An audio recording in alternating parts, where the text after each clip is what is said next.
Painted application ધોરણ 6 થી 12ના વિદ્યાર્થીઓ માટે અપડેટ થઈ ચૂકી છે. આ એપ્લિકેશનમાં શું છે? બધા જ વિષયના વિડીયોઝ છે. ગુજરાતની બેસ્ટ ફેકલ્ટી દ્વારા લાઈવ લેક્ચર્સ છે. આઈએમપી પ્રશ્ન છે, ટેસ્ટ સિરીઝ છે અને ગુજરાતના તમામ વિદ્યાર્થીઓ સાથે તમે તમારી કમ્પેરિઝન કરી શકો છો. ગેમિફિકેશન છે અને બીજું ઘણું બધું. તો તમે એપ્લિકેશન ડાઉનલોડ ન કરી હોય તો ડિસ્ક્રિપ્શનમાં લિંક આપી છે. હમણાં જ પ્લે સ્ટોર ઉપર જાઓ અને એપ્લિકેશન ડાઉનલોડ કરો. ઘરે બેઠીને સરસ મજાનું ગુજરાતની જોરદાર ફેકલ્ટી સાથે ભણો, સારા માર્ક્સે પાસ થાઓ. ચેપ્ટર નંબર 7 ની અંદર આપણે 3 ટોપિક ભણવાના છે. કયા કયા છે? ઉદારીકરણ, ખાનગીકરણ અને વૈશ્વિકીકરણ. બરાબર, કે જેમાં આપણે જાહેર ક્ષેત્ર, ખાનગી ક્ષેત્ર અને વૈશ્વિક સાહસો, જે આપણા ચેપ્ટરનું નામ છે. હવે આવું તમે 10મા ધોરણના સામાજિક વિજ્ઞાનમાં આવું બધું ભણી ગયા હો. બરાબર, કે એમાં આપણે જોયેલું હોય 1991 ની અંદર આપણે ઔદ્યોગિક નીતિ આવી હતી. આ 1991 ની અંદર આપણે જોવા મળે છે આપણી ઔદ્યોગિક નીતિ, ઇન્ડસ્ટ્રીયલ પોલિસી ક્યારે આવેલી છે? 1991માં.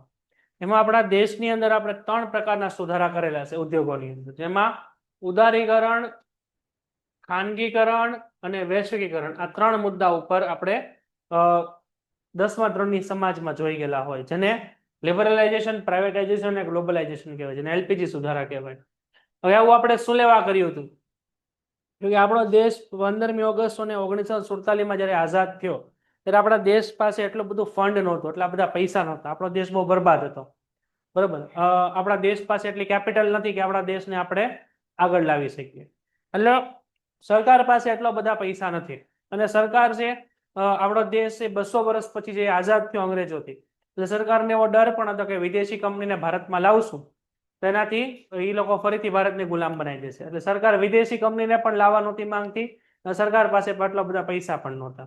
એટલે દેશની જે અર્થવ્યવસ્થા હતી એ ઝડપથી આગળ નહોતી વધતી, એટલે આપણો દેશ વધારે પડતો ગરીબ થતો હતો. ત્યારે આપણે 1991 ની અંદર આર્થિક સુધારા લાવ્યા. આની માટે આપણે વિશ્વ બેંકમાં ગયા. એની અંદર આપણે કીધું કે ભાઈ અમારે પૈસાની જરૂર છે. આપણે આપણા રશિયા છે, અમેરિકા, બધા દેશો પાસે પૈસા માંગ્યા પણ કોઈ આપ્યા નહીં. એટલે ઇન્ટરનેશનલ મોનિટરી ફંડ, જેને આપણે IMF કહેવાય, જે વર્લ્ડ બેંકની એક સંસ્થા છે, એની પાસે આપણે ગયા. એટલે એ લોકોએ આપણે લોન આપી આપણા દેશ માટે. બરાબર છે, પરંતુ એને અમુક આપણે કન્ડિશન મૂકી કે ભાઈ તમે તમારા દેશની અંદર અમુક કાયદાઓ છે એને દૂર કરો. દાખલા તરીકે આપણા દેશની અંદર એક કાયદો હતો જેનું નામ છે MRTP એક્ટ. જેનું નામ છે આપણે MRTP એક્ટ, જેને મોનેટરી રિસ્ટ્રિક્ટ ટ્રેડ પ્રેક્ટિસીસ કહેવાય. હવે આની અંદર શું હતું કે આની અંદર માત્ર સરકાર જ બધી વસ્તુનું ઉત્પાદન કરી શકે, વિદેશી કંપનીઓ કે ખાનગી કંપનીઓની પાસે કોઈ કંટ્રોલ નહોતો. એટલે કે આપણી પાસે એક ટાંચણી હોય કે મોટું હેલિકોપ્ટર હોય કે મોટું પ્લેન હોય, બધું કોણ બનાવશે? સરકાર જ બનાવશે. એટલે પછી આ કાયદાને આપણે દૂર કરવાની વાત આવી. વિદેશી કંપનીઓને ઇન્વેસ્ટમેન્ટ કરવા ભારત માટે એલાઉડ કરવામાં આવ્યું. પછી પ્રાઇવેટ કંપનીઓને પણ એલાઉ કર્યું. એટલે કે આ બધા કાયદાઓ દૂર થયા અને સરકારના જે બધા નીતિ નિયમો હતા એ દૂર કરી અને એનાથી આપણા દેશને પૈસા મળ્યા. એટલે આપણે 1991માં એક કાયદો લાવીએ જેને ઇન્ડસ્ટ્રીયલ પોલિસી એક્ટ કહેવાય. એની અંદર આપણે 3 સુધારા કર્યા, જેને એલપીજી સુધારા તરીકે પણ ઓળખવામાં આવે, જેને ઉદારીકરણ, ખાનગીકરણ અને વૈશ્વિકીકરણ કહેવાય. એમાં આપણે આની અંદર આ 3 મુદ્દાને આઈ થિંક આપણે જોવાના આવશે. જેમાં આપણી પાસે પેલું જાહેર ક્ષેત્ર છે, તો જાહેર ક્ષેત્રમાં એ લખી લિબરલાઇઝેશન એટલે ઉદારીકરણ. બીજો આપણે મુદ્દો જોવાનો છે ખાનગી ક્ષેત્ર, જેને પ્રાઇવેટાઇઝેશન કહેશું, આપણે એને ખાનગીકરણ કહેશું. અને વૈશ્વિક સાહસ એટલે ગ્લોબલાઇઝેશન એટલે કે વૈશ્વિકીકરણ કહેશું. તો આ 3 પહેલા લખી નાખો. ચલો ફટાફટ આ 3 વસ્તુ લખી નાખો. અહીંયા લખો જાહેર ક્ષેત્ર ઉપર રાઉન્ડ કરો, લખો લિબરલાઇઝેશન અને કૌંસમાં લખો ઉદારીકરણ. પછી ખાનગી ક્ષેત્રમાં લખો પ્રાઇવેટાઇઝેશન અને ખાનગીકરણ, અને વૈશ્વિક સાહસમાં લખો ગ્લોબલાઇઝેશન અને વૈશ્વિકીકરણ. હવે આપણે સ્ટાર્ટિંગમાં એવું કીધેલું છે કે આઝાદી પછી આપણા દેશે મિશ્ર અર્થતંત્રનો સ્વીકાર કર્યો, જેના કારણે આપણા દેશમાં જાહેર ક્ષેત્ર અને ખાનગી ક્ષેત્રનો સમન્વય થયો. મિશ્ર અર્થતંત્ર એટલે શું? જો 2 પ્રકારના અર્થતંત્ર હોય, એક મૂડીવાદી અને એક સમાજવાદી, એટલે જેને કેપિટલિસ્ટ ઇકોનોમી કહેવાય અને સોશિયલિસ્ટિક ઇકોનોમી કહેવાય. આ કેપિટલિસ્ટિક ઇકોનોમી છે અને આ સોશિયલિસ્ટિક ઇકોનોમી છે અને આ ઇકોનોમી છે. હવે મૂડીવાદી, સમાજવાદી અને મિશ્ર અર્થતંત્ર. જો અમેરિકાની અંદર તમને મૂડીવાદી અર્થતંત્ર જોવા મળે, ચાઇનાની અંદર તમને સમાજવાદી જોવા મળે અને ઇન્ડિયાની અંદર તમને મિશ્ર અર્થતંત્ર જોવા મળે. તો મિશ્ર અર્થતંત્ર એટલે શું? મૂડીવાદી અર્થતંત્ર અને સમાજવાદી અર્થતંત્ર બંનેને ભેગું સ્વીકારવું. બરાબર ને, મિશ્ર અર્થતંત્ર કહેવાય. મૂડીવાદીની અંદર શું હોય કે જેમાં સરકાર પાસે વધારે પડતા અધિકારો ન હોય, કોઈ પણ રિસોર્સિસના, કુદરતી સંસાધનો જેટલા છે એ બધા ઉપર કંટ્રોલ કોનો હોય? પ્રાઇવેટ કંપનીઓનો અને વ્યક્તિઓનો. બરાબર છે. એટલે ત્યાં તમને ઇન્વેસ્ટમેન્ટ, કોમ્પિટિશન એવું બધું વધારે જોવા મળે. એટલે અમેરિકા એટલું બધું આગળ છે. સમાજવાદી સોશિયલિસ્ટિકમાં શું હોય? દેશની બધી પ્રોપર્ટી ઉપર મોટા ભાગે અધિકાર કોનો હોય? સરકારનો જ હોય. એટલે સરકાર કે એટલું જ થાય. તમારી કંપની 5,000 કરોડની હોય, સરકાર ના પડે કે ભાઈ આને બંધ કરી દો, એટલે બંધ જ થઈ જાય. એટલે સરકારનું એમાં વધુ ચાલે. કેમ? આ સોશિયલિસ્ટિક ઇકોનોમી. કેપિટલિસ્ટિકમાં સરકારનું કાંઈ વધારે પડતું ન ચાલે. દેશની જે પ્રોપર્ટી છે એ બધી ખાનગી કંપનીઓ અને વ્યક્તિઓ પાસે હોય. જ્યારે સમાજવાદીમાં દેશની પ્રોપર્ટી મોટા ભાગની સરકાર પાસે હોય. તો આની અંદર પ્રાઇવેટ કંપનીઓ વધારે પડતું આગળ નહીં આવે. પ્રાઇવેટ કંપનીઓ વધારે પડતું આમાં ઇન્ટરેસ્ટ નહીં દાખવે. જ્યારે આમાંની અંદર સરકારનો વધારે કંટ્રોલ નહીં હોય. તો આ બંનેની ઘણી ઘણી લિમિટેશન, મર્યાદાઓ છે. એટલે આ બંનેની મર્યાદાને દૂર કરવા ભારતે મિશ્ર અર્થતંત્ર સ્વીકાર્યું, જેમાં મૂડીવાદીના ફાયદા અને સમાજવાદીના ફાયદા બંને તમને મળી રહે.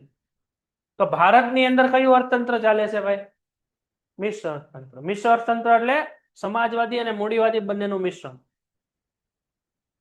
તો ખાનગી ક્ષેત્રમાં ધંધાની માલિકી વ્યક્તિ કે અથવા એક કરતા વધુ વ્યક્તિની હોય છે, આપણે ખબર જ છે.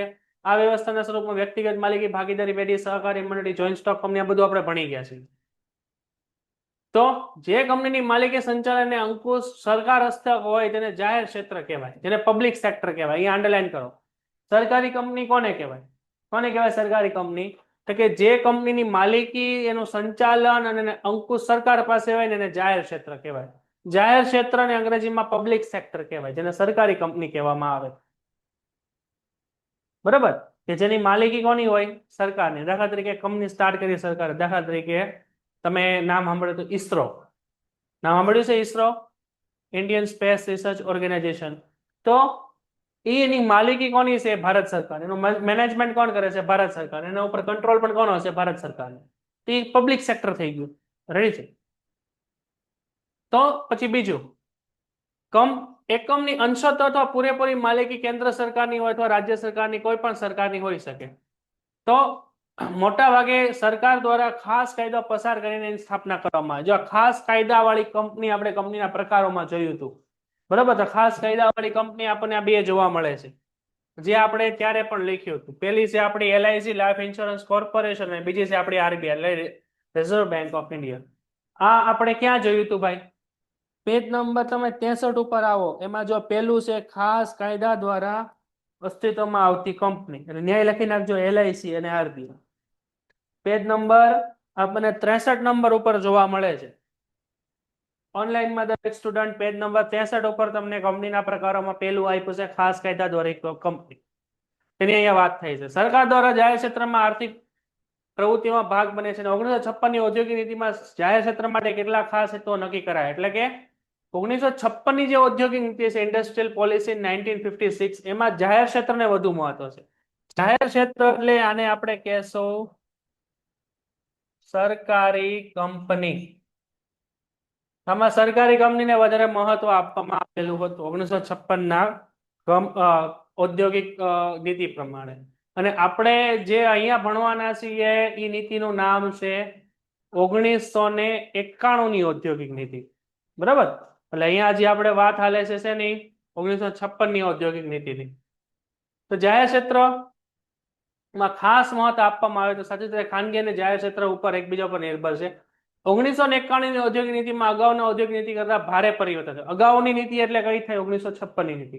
અહીંયા એક અંડરલાઈન કરજો. જાહેર ક્ષેત્રમાં સરકારે પોતાનું રોકાણ ખાનગી ક્ષેત્રને મુજબ વહેંચવાની શરૂઆત કરી અને ખાનગી ક્ષેત્રને વધુ સ્વાયત્તતા મળી. ક્યાં સ્વાયત્તતા મળી? વધુ સ્વાયત્તતા શેમાં મળી? કે મળી આપણને 1991 ની આપણને ઔદ્યોગિક નીતિમાં.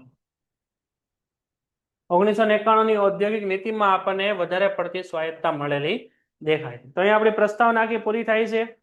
આખી પ્રસ્તાવના જોઈ લો, ન સમજાઈને પૂછો, અને સમજાઈ ગયું હોય તો ઓકે નો મેસેજ આપી દેજો. ચલો ફટાફટ. તો આપણે સ્ટાર્ટ કરીએ આપણું ચેપ્ટર. તો આપણા ચેપ્ટરની અંદર આપણે ટોટલ 3 ટોપિક ભણવાના છે. જાહેર ક્ષેત્ર, ખાનગી ક્ષેત્ર અને વૈશ્વિક સાહસ. એમાં આપણી પાસે પહેલું છે જાહેર ક્ષેત્ર. તો જાહેર ક્ષેત્રને આપણે સ્ટાર્ટ કરીએ હવે. તો સૌથી પહેલા તમને જાહેર ક્ષેત્રની અંદર કીધું છે. જાહેર ક્ષેત્ર એટલે અહીંયા પહેલા તો લખી નાખજો, આને કહેવાય પબ્લિક સેક્ટર. બરાબર, આને પબ્લિક સેક્ટર કહેશું. જે આપણે ઉદારીકરણ ને લિબરલાઇઝેશનની વાત આપણને કરે છે. બરાબર છે. તો આની અંદર પબ્લિક સેક્ટર એટલે સરકારી કંપની કોને કહેશો કે જે એકમની માલિકી, સંચાલન, અંકુશ સરકાર હસ્તક હોય તેને જાહેર ક્ષેત્ર કહેવાય. બરાબર, સરકાર હસ્તક હોય એને આપણે જાહેર ક્ષેત્ર કહેશું. સિમ્પલ વસ્તુ છે. તો લાક્ષણિકતાની વાત કરીએ તો પેલું મૂળભૂત ઉદ્યોગની સ્થાપના. મૂળભૂત એટલે લખજો પાયાના ઉદ્યોગો. મૂળભૂત ઉદ્યોગો એટલે કયા ઉદ્યોગો કે જે આપણા દેશના વિકાસ માટે બહુ મહત્વના છે. દાખલા તરીકે લોખંડનું ઉત્પાદન કરવું, સ્ટીલનું ઉત્પાદન કરવું, ક્રૂડ ઓઇલ ને રિફાઇનરી બનાવવી, એવા ઉદ્યોગો, વીજળી બનાવવી, એવા ઉદ્યોગો કે જેના ઉપર બાકીના ઉદ્યોગોનો આધાર છે. તમે કોઈ પણ ફેક્ટરી સ્ટાર્ટ કરો તો સૌથી પહેલા તમારે શું જોવે? લાઇટ જોવે. તો લાઇટ વગર કોઈ પણ ફેક્ટરી ન ચાલે. પણ લાઇટ બનાવવા માટે, ઇલેક્ટ્રિસિટી બનાવવા માટે પણ ફેક્ટરી જોવે ને. એ ફેક્ટરી કોણ બનાવશે? સરકાર, જેને પાયાના ઉદ્યોગો કહેવાય. તો જાહેર ક્ષેત્રમાં સ્થાપવા પાછળનો મુખ્ય હેતુ ઔદ્યોગિક ક્ષેત્રમાં પાયાની સુવિધા ઊભી કરવાની છે, જે માટે ખૂબ મોટા પાયા પર મૂડીરોકાણ જરૂરી છે. આઝાદી પછી આપણે ખૂબ મોટા પાયે મૂડીરોકાણ ખાનગી ઉદ્યોગો માટે મુશ્કેલ બન્યું હતું અને મૂળભૂત ઉદ્યોગોમાં મોટા ભાગનું મૂડીરોકાણ જરૂરી છે. એટલે કે દાખલા તરીકે તમારે ઇલેક્ટ્રિસિટી એટલે ઉદ્યોગ, વીજળીનું ઉત્પાદનનો એક પ્લાન્ટ નાખવો છે. હવે ઈ પ્લાન્ટ નાખવા પાછળ ઉદાહરણ તરીકે કેટલા રૂપિયાનો ખર્ચો થાય છે? તો દાખલા તરીકે આપણે 50,000 કરોડનો અહીંયા જે આપણે ખર્ચ થતો જોવા મળે છે. તો આટલો બધો ખર્ચ કોઈ પણ ખાનગી કંપની કે ખાનગી વ્યક્તિ ન કરી શકે. સિમ્પલ વસ્તુ છે. એટલા બધા પૈસા કોઈ પાસે હોય નહીં. તો આટલા બધા પૈસા હોય કોની પાસે? તો કે સરકાર પાસે. તો સરકાર આ ઉદ્યોગ નાખશે, જેને પાયાનો. પેન્ટેડ એપ્લિકેશન ધોરણ 6 થી 12ના વિદ્યાર્થીઓ માટે અપડેટ થઈ ચૂકી છે. આ એપ્લિકેશનમાં શું છે? બધા જ વિષયના વિડીયોઝ છે. ગુજરાતની બેસ્ટ ફેકલ્ટી દ્વારા લાઈવ લેક્ચર્સ છે. આઈએમપી પ્રશ્ન છે, ટેસ્ટ સિરીઝ છે અને ગુજરાતના તમામ વિદ્યાર્થીઓ સાથે તમે તમારી કમ્પેરિઝન કરી શકો છો. ગેમિફિકેશન છે અને બીજું ઘણું બધું. તો તમે એપ્લિકેશન ડાઉનલોડ ન કરી હોય તો ડિસ્ક્રિપ્શનમાં લિંક આપી છે. હમણાં જ પ્લે સ્ટોર ઉપર જાઓ અને એપ્લિકેશન ડાઉનલોડ કરો. ઘરે બેઠીને સરસ મજાનું ગુજરાતની જોરદાર ફેકલ્ટી સાથે ભણો, સારા માર્ક્સે પાસ થાઓ. ઉદ્યોગ કહેવાય કે જે ઉદ્યોગની અંદર ખાનગી ઉદ્યોગો માટે આ મુશ્કેલ છે. મૂળભૂત ઉદ્યોગમાં ખૂબ મોટા પ્રમાણમાં મૂડીરોકાણ જોઈએ. દાખલા તરીકે 50,000 રૂપિયા, અને તેમાં મળતું વળતર પણ શરૂઆતમાં ઓછું, એટલે પ્રાઇવેટ કંપનીને પોસાય નહીં. હવે ખાનગી કંપની કોને કહેવાય? પહેલા તો સરકારી કંપની કોને કહેવાય? બોલો, કોને કહેશે સરકારી કંપની? જે કંપનીની માલિકી, સંચાલન ને અંકુશ સરકાર પાસે હોય એને શું કહેવાય? સરકારી કંપની. તો ખાનગી કંપની કોને કહેવાય? જે કંપનીનું માલિકી, સંચાલન અને અંકુશ કોઈ ખાનગી વ્યક્તિ પાસે હોય કે સંસ્થા પાસે, એને ખાનગી કંપની કહેવાય. આ સમજાણું? ભાઈ સમજાણું? ઓનલાઈનમાં દરેકને ખાનગી કંપની કોને કહેશું, સરકારી કંપની કોને કહેશું? ભાઈ ઓનલાઈનમાં દરેકને સમજાય છે ખાનગી કંપની કોને કહેશું અને સરકારી કંપની કોને કહેશું? તો ખાનગી કંપની કોને કહેશું? જેની માલિકી, સંચાલન અને અંકુશ કોની પાસે હોય? સરકાર પાસે. તેને સરકારી કંપની અથવા જાહેર ક્ષેત્ર કહેવાય. અને ખાનગી કંપની કોને કહેશું? કે જે કંપની માલિકી, સંચાલન અને અંકુશ કોઈ વ્યક્તિ અથવા સંસ્થા પાસે હોય તો એને ખાનગી ક્ષેત્ર કહેવાય અથવા ખાનગી કંપની કહેવાય. એટલું રેડી છે ભાઈ દરેકને ઓનલાઈનમાં? કે ભાઈ પાયાના ઉદ્યોગોમાં ખૂબ ઓછો રસ હોય, જેથી આવા ઉદ્યોગો સરકાર દ્વારા મૂડીરોકાણ કરીને એને બનાવવામાં આવે. બીજું આપ્યું છે ઇજારાશાહી નાબૂદી. હવે ઇજારાશાહી એટલે શું થાય? ઇજારાશાહી આપણે તમારા ઇકોનોમિક્સમાં આવતું હશે, જેને આપણે મોનોપોલી કહેવાય. મોનોપોલી એટલે શું? કે જેની અંદર કોઈ એક જ વ્યક્તિને ખબર પડતી હોય કઈ રીતે વસ્તુ બને છે. બરાબર છે? દાખલા તરીકે તમારા ઘરની આજુબાજુ તો કે કોઈ સારી વાનગી મળતી હોય, દાખલા તરીકે એક સારા સમોસા મળતા હોય, એ સમોસામાં શું નાખે છે એને જ ખબર હોય ને. તમને ખબર પડે તમે શું કરો? આપણે બાજુમાં એક દુકાન નાખી દઈએ, હા કે ના? તો મોનોપોલી એટલે શું? ઇજારાશાહી એટલે શું? કે જેને અંદર વસ્તુ કઈ રીતે બને છે, શું કરવાનું છે, એની માહિતી કોઈ એક જ વ્યક્તિ પાસે હોય. તો ખાનગી કંપનીની અંદર આવી બધી વસ્તુ જોવા મળે છે. જાહેર ક્ષેત્રની અંદર શું હોય? આ બધી વસ્તુની તમને નાબૂદી જોવા મળે. સરકારી કંપનીમાં કેમ વસ્તુ બને એ બધાને ખબર જ હોય બધું. તો આ ઇજારાશાહીની નાબૂદી ક્યાં જોવા મળે? આપણે જાહેર ક્ષેત્રમાં, એટલે કે સરકારી કંપનીમાં. ઔદ્યોગિક એકમની માલિકી સરકારની ત્યારે ખાનગી ક્ષેત્રની ઇજારાશાહી અહીંયા નાબૂદી થાય છે. પછી સંતુલિત પ્રાદેશિક ઔદ્યોગિક વિકાસ. તો સંતુલિત પ્રાદેશિક ઔદ્યોગિક વિકાસ કોને કહેવાય? તો કે આને કહેવાય. બરાબર. સંતુલિત પ્રાદેશિક ઔદ્યોગિક વિકાસ એટલે શું? દાખલા તરીકે આપણે અહીંયા જોઈએ, તળાજા ગામ છે. આવડું મોટું એક ગામ છે, બરાબર છે. હવે આ ગામની અંદર તમે જોવો ને તો લોકો ક્યાં રહે છે? કે લોકો અહીંયા રહે છે. કેટલા વિસ્તારમાં લોકો રહે છે? આ બધા અલગ અલગ લોકોના ઘર છે. અહીંયા આટલામાં લોકો રહે છે, બરાબર. તો હવે લોકોની વસ્તી અહીંયા છે આ ગામના આ ભાગની અંદર.